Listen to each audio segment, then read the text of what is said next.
Hello students, I am Shivendra Goswami. इस lecture में हम बात करने वाले हैं कार्डल्स मेथड की, जिसका यूज करके हम किसी क्यूबिक इक्वेशन के रूट्स निकाल सकते हैं। तो जो प्रीवियस वीडियो थी हमने उसमें कार्डल्स मेथड को डिस्कस किया था, उसका एक एग्जांपल भी किया था। उस एग्जांपल में जो क्यूबिक इक्वेशन थी उसमें जो सेकंड टर्म था वो प्रेजेंट नहीं था। बट आज जो हम इस लेक्चर में डिस्कस करने वाले हैं वो ये है कि अगर कोई हमारे पास क्यूबिक इक्वेशन है जिसका सेकंड टर्म प्रेजेंट है, तो फिर हम उस क्यूबिक इक्वेशन को कैसे सॉल्व करेंगे, कैसे हम कार्डस मेथड को उस पर अप्लाई करेंगे। तो हमें क्या करना है, हमें इस क्यूबिक इक्वेशन से सबसे पहले जो ये सेकंड टर्म है -15x², इसको रिमूव करना है।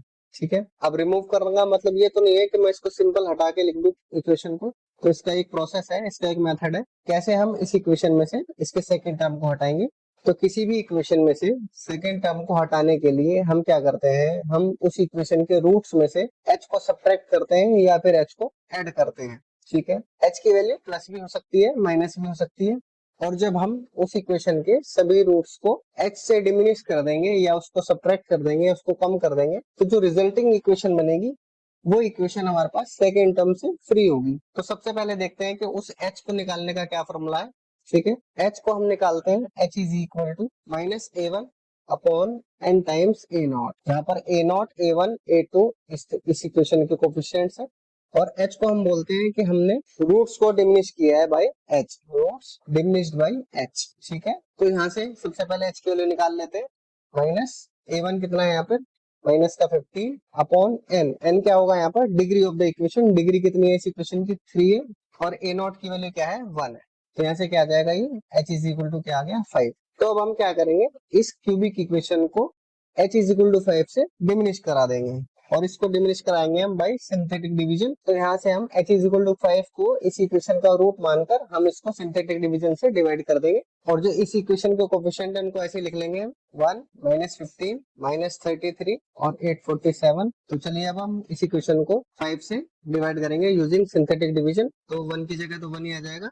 अब 5 के मल्टीप्लाई 1 में कराएंगे तो कितना आ जाएगा, 5, और इन दोनों टर्म्स को ऐड कर देंगे तो ये कितना आ जाएगा, -10। फिर 5 के मल्टीप्लाई -10 में कराएंगे तो कितना आ जाएगा, -50, और इन दोनों को ऐड करेंगे तो आ जाएगा -83। ठीक है, फिर 5 के मल्टीप्लाई -83 में कराएंगे तो कितना आ जाएगा, -5 3 15 1 415। ठीक है, और जब इन दोनों को ऐड कराएंगे तो कितना आ जाएगा, 432। फिर से वही प्रोसेस करेंगे दोबारा।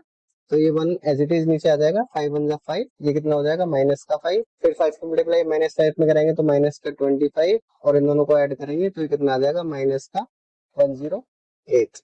फिर से वही 1 आ जाएगा, 5 1 जा 5, ये दोनों 0 हो जाएंगे, और लास्ट में ये 1 आ जाएगा। ठीक है, तो यहाँ से हम क्या करेंगे, इन वैल्यूज को हम डिनोट करेंगे a0 से। a0 1 हो जाएगा, ये a1 0 हो जाएगा, ये A2 108 हो जाएगा, और ये A3 वैल्यू 432 हो जाएगी। ठीक है, तो अब हम उस इक्वेशन को लिखेंगे जो जिस इक्वेशन के रूट हमने डिमिनिश किए हैं by 5। The equation diminished by h is equal to 5 क्या बनेगी यहाँ से equation, a0 z³ plus a1 z² plus a2 z plus a3 is equal to 0। तो ये जो इक्वेशन हमने बनाई, तो यहाँ से a0 की वैल्यू कितनी है, 1 है, तो ये आ जाएगा z³।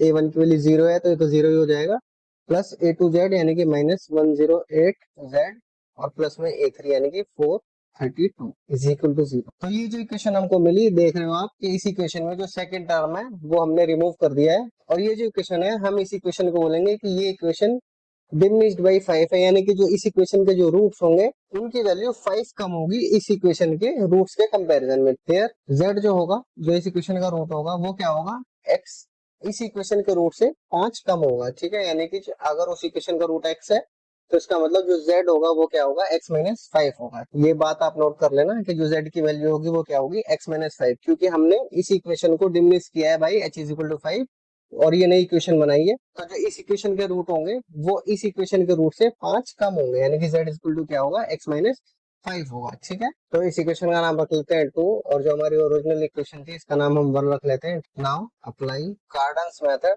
On equation number 2। ठीक है, तो कैसे करेंगे इसको, फिर से वही, let z is equal to u raise to the power 1/3 plus v raise to the power 1/3, एक रूट मान लेंगे। ठीक है, बहुत ही आसान है, is root of equation number 2। तो यहाँ से जब दोनों तरफ क्यूब करेंगे तो क्या आ जाएगा, z cube is equal to u plus v plus 3 times u raise to the power 1/3 plus v raise to the power 1/3 into u raise to the power 1/3 plus v raise to the power 1/3। तो यहाँ से क्या आ जाएगा, z cube is equal to u plus v plus 3u 1/3 v raise to the power 1/3, और इसके value क्या हमने लिए, z लिए, तो z पुट कर देते हैं, यहाँ पे z आ जाएगा, और इन टर्म्स को हम एक साइड ले जाते हैं तो क्या आ जाएगा, z cube minus 3u raise to the power 1/3 v raise to the power 1/3 z, और माइनस का क्या आ जाएगा, u plus v is equal to 0। अब हम क्या करेंगे, इसका नाम रख लेते हैं इक्वेशन नंबर 3। अब हम देख रहे हैं कि इक्वेशन नंबर 2 और इक्वेशन नंबर 3 एक ही तरह की इक्वेशन है, तो हम इन दोनों इक्वेशंस को कंपेयर कराएंगे, कंपेयरिंग इक्वेशन नंबर 2 एंड 3। तो यहाँ से क्या मिलेगा हमें, minus 3u raise to the power 1/3 v raise to the power 1/3 क्या आ जाएगा, माइनस का 108, और माइनस का u प्लस v कितना आ जाएगा, 432। तो यहाँ से u raise to the power 1/3 और v raise to the power 1/3 कितना आ जाएगा, 36, और u प्लस v की वैल्यू कितनी आ जाएगी, माइनस का 432, और यहाँ से u v की वैल्यू कितनी आ जाएगी, 36 का क्यूब, ठीक है, एंड u प्लस v यही रहेगा, माइनस का 432।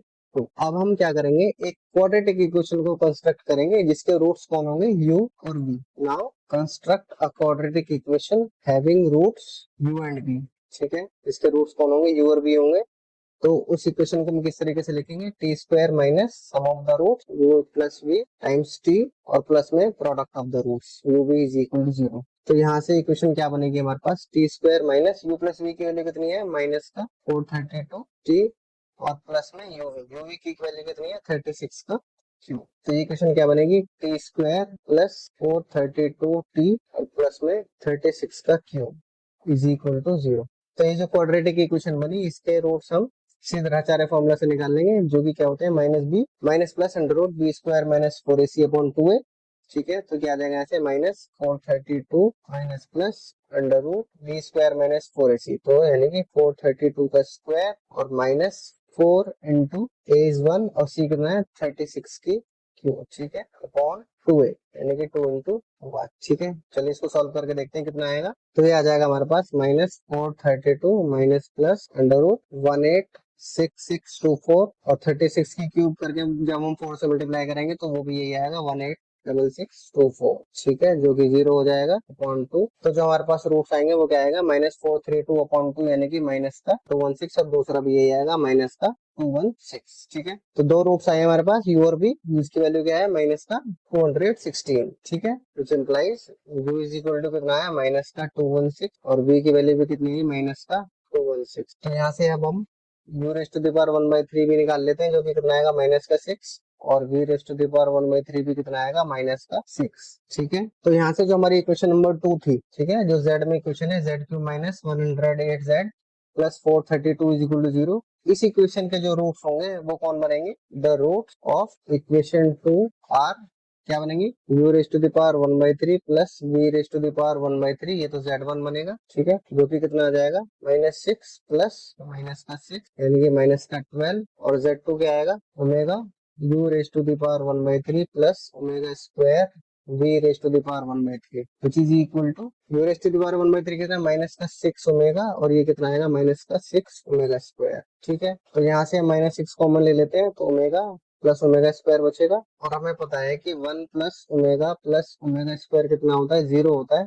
तो इसका मतलब यहाँ से ओमेगा प्लस ओमेगा स्क्वायर की वैल्यू कितनी आ जाएगी, माइनस का 1 आ जाएगी, तो ये कितना आ जाएगा, माइनस का 6 कॉमन ले लेंगे, ओमेगा प्लस ओमेगा स्क्वायर, इसकी वैल्यू कितनी आ जाएगी, माइनस का 1 इंटू -6 कितना हो जाएगा, प्लस का 6। सिमिलरली हम Z3 को भी निकाल लेंगे, Z3 कैसे आएगा, omega square u raise to the power 1/3 plus omega v raise to the power 1/3। तो यहाँ से u की पावर 1/3 कितना है, माइनस का 6, तो माइनस का 6 ओमेगा स्क्वायर और माइनस का 6 ओमेगा, ठीक है। यहाँ से फिर से -6 कॉमन ले लेंगे, तो कितना आ जाएगा, ओमेगा स्क्वायर प्लस ओमेगा, और इसकी वैल्यू कितनी है, माइनस का 1 इंटू -6, ये भी कितना आ जाएगा, प्लस का 6। तो यहाँ से हमने Z1 Z2 Z3 तीनों की वैल्यूज निकाल ली, पर ये जो Z1 Z2 Z3 जो रूट्स आए हैं, ये आए हैं क्वेश्चन नंबर 2 के, बट जो ओरिजिनल क्वेश्चन था वो था क्वेश्चन नंबर 1, जिसके रूट्स हमें निकालने थे, ठीक है। और x और z के बीच में जो रिलेशन है वो ये है, z is equal to x minus 5, ठीक है। तो z की वैल्यूज हम निकाल चुके हैं, यहाँ से हम x की वैल्यूज भी निकाल लेंगे। नाउ वी नो z क्या था,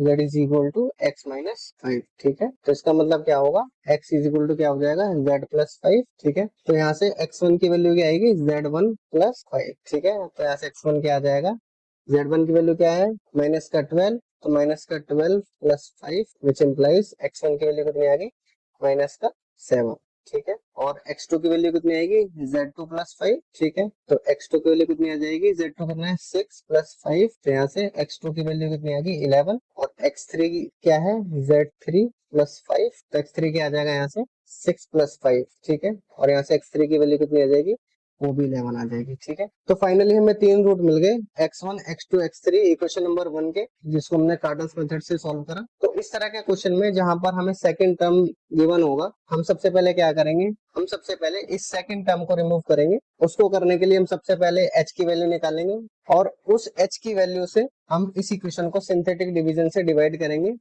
और उससे फाइंड आउट करेंगे इक्वेशन डिमिनिश्ड बाय h। ठीक है, जो कि क्या हो जाएगी हमारे पास, a naught z2 plus a1 z2 plus a2 z plus a3 is equal to 0। ठीक है, तो ये जो इक्वेशन हमारे पास बनेगी, इस इक्वेशन में सेकंड टर्म रिमूव हो जाएगा, यानी कि सेकंड टर्म हमको इसमें नहीं मिलेगा। ठीक है, और फिर हम इसको कार्डल्स मेथड का यूज करके इजिली सॉल्व कर लेंगे। ठीक है, आई होप आपको ये क्लियर हो गया होगा कि अगर किसी क्यूबिक इक्वेशन में सेकंड टर्म प्रेजेंट है, तो उस इक्वेशन के रूट्स को हम कार्डल्स मेथड का यूज करके कैसे निकालेंगे।